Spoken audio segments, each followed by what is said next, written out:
श्रद्धास्पद आत्मवृंद तोताराम ढोंडियाल जिज्ञासु का सादर प्रणाम स्वीकारिएगा। बचपन से वर्तमान तक नामक पुस्तक के 29वें शीर्ष का अंतर्गत सहृदय सहयोगी के रूप में प्रकाशित का वाचन कर रहा हूँ। पहला है, गांव से विद्यालय जा रहा था। पार्श्वस्थ खंडहर नुमा कक्ष में अस्थायी रूपेण नेपाली परिवार रहता था, जो सड़क निर्माण आदि में दिहाड़ी करके अपना जीवन निर्वाह करता था। इस दंपत्ति का तृतीय बच्चा होते वक्त उदरस्थ मृत बच्चा भूमिस्थ न होने से प्रसव पीड़ा से तड़पती नारी का देहावसान हो गया। शीत प्राय ऋतु थी। चिल्ला चिल्ला कर उनका रोना सुनकर उनकी पीड़ा को आत्मसात किया। स्थानीय कुछ व्यक्ति उस मृत को स्थानीय शमशान में जलाने नहीं दे रहे थे। उन्हें विकल्प देकर मैंने उक्त परिवार की समस्या हल की। दूसरा है, प्रातः 4:40 पर देहरादून से रानीखेत जाने वाली बस से रामनगर कुमाऊं होते हुए सरायखेत उपरखाल के लिए जा रहा था। बस खचाखच भरी थी। उपचालक के पीछे वाली दोनों सीटों पर देहरादून से द्वाराहाट जाने वाली दो दोस्त सवारी देहरादून से ही बैठी थी। उनमें से एक के उदरस्थ फोड़ा फूटने से अफजलगढ़ के आसपास एकाएक मृत्यु हो गई। खलबली मचना उसके साथी का किम कर्तव्य विमूढ़ नर्वस होकर रोना स्वाभाविक था। चालक ने बस खड़ी करके उस रोते साथी को अपने साथी सहित बाहर उतरवाने के लिए कहा। सभी यात्री विवेकहीन, निश्चेतन, नीरवता से जड़वत मूक दर्शक श्रोता मूर्ति की भांति या अचेतन चित्रवत बैठे के बैठे ही रहे। अर्थात वे भी चालक का समर्थन कर रहे थे। इसीलिए कहते हैं ना, मौनम स्वीकार लक्षणम। इतना ही नहीं, कोट पैंट सूट बूट पहने हुए बाल बच्चेदार व्यक्ति भी छूत के रोगी को स्पर्श न करने वाला व्यवहार कर रहे थे। संयोग से यात्रियों में हिंदू, मुसलमान, सिख भी थे।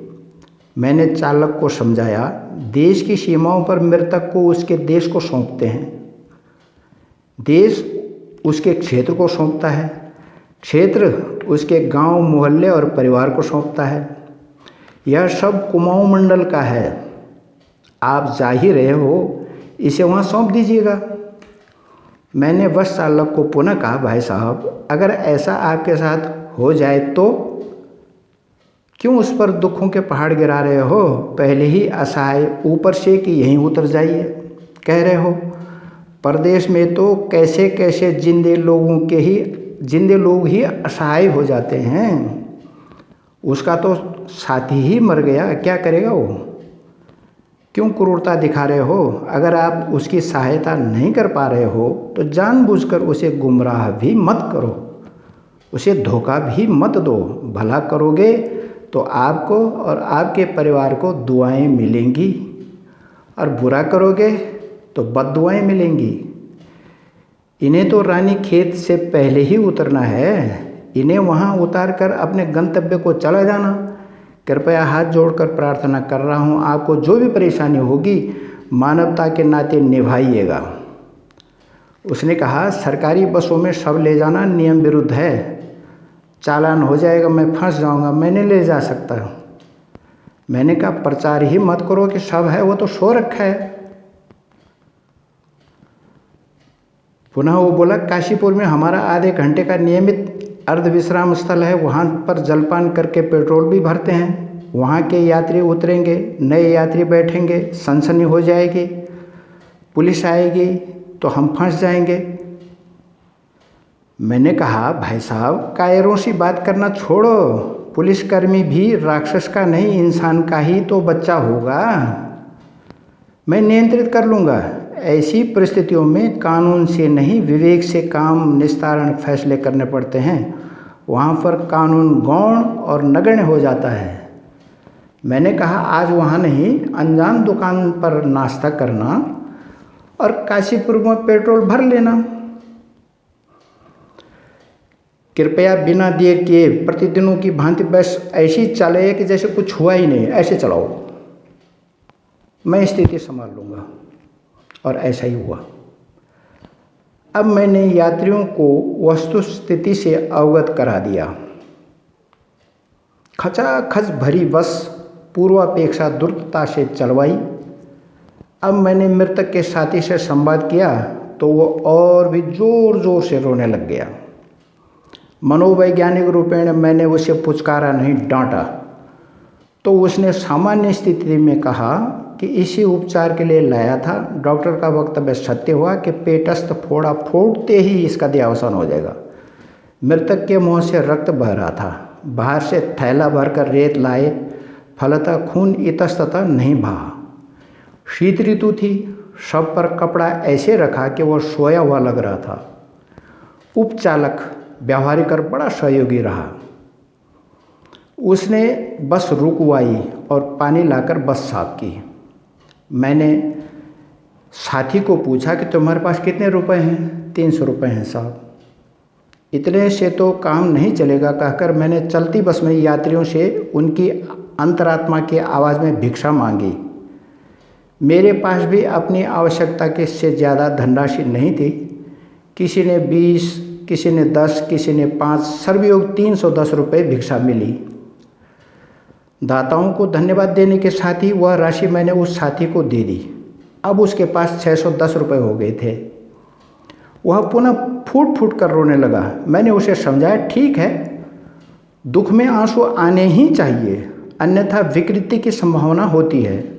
प्राणदाता ने जीने की शक्ति देने के लिए ही रोने की प्रक्रिया भी बनाई।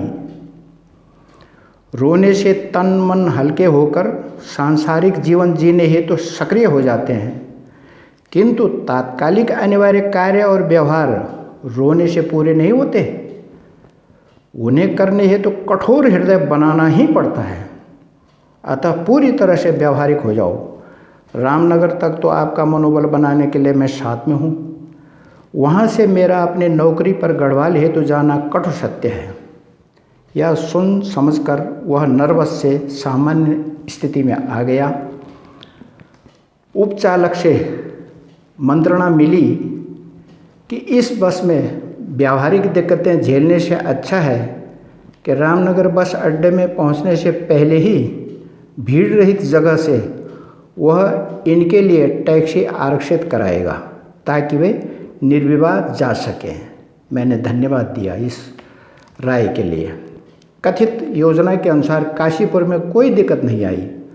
रामनगर बस अड्डे से पहले ही उपचालक ने बस रुकवाकर गंतव्य स्थल द्वाराहाट तक 600 रुपयों में एक वैन आरक्षित करवाई।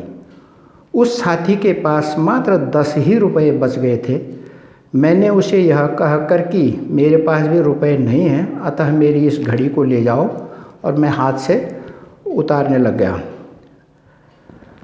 उसने मुझे रोकते हुए कहा, धन्यवाद साहब, द्वाराहाट हमारा स्थानीय आपण है, वहाँ व्यवस्था हो जाएगी। आपके व्यवहार के प्रति गूंगे के गुणवत निःशब्द और कृतज्ञ हूँ। भैया, मैंने ऐसा नहीं किया, मैंने अपना मानव धर्म निभाया। प्राणदाता का धन्यवाद करते हुए धैर्यपूर्वक जाना। ऐसा कहकर उसे और उन सब को मैंने विदा किया। यह सब बस के चालक तथा अन्य सूट-बूट धारियों की अपेक्षा उपचालक की फुर्ती और सूझबूझ से हुआ। तदर्थ उनके लिए धन्यवाद। मैं रामनगर से 2 बजे चलने वाली रामनगर सरायखेत वाली आदर्श कंपनी की बस से चल पड़ा। प्राणदाता परमात्मा की दुर्वदैण हुआ, बागदेवी की दुर्वदैण हुआ, धूप से मौल्या, चांद से फुल्या, तुम भी अपना संस्मरण सुनाया। हाँ।